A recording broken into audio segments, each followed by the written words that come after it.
সব ক্ষমতা থাকবে না। হ্যাঁ ভোট মানে দ্বিকক্ষ বিশিষ্ট সংসদ আইন পাশ হবে। হ্যাঁ ভোট মানে ভোট আর চুরি হবে না। হ্যাঁ ভোট মানে ক্ষমতার জবাব দিতে হবে জনগণের কাছে। হ্যাঁ ভোট মানে রাষ্ট্রপতি চাইলেই কাউকে ক্ষমা করে দিতে পারবে না। হ্যাঁ ভোট মানে বিদেশে টাকা পাচার করতে পারবে না।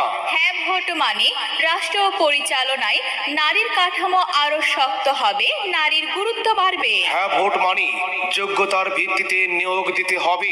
দেশের কোনো গুরুত্বপূর্ণ সিদ্ধান্ত আর গোপনে হবে না। মনে রাখবেন, পরিবর্তনের চাবিকাঠি এখন আপনার হাতে।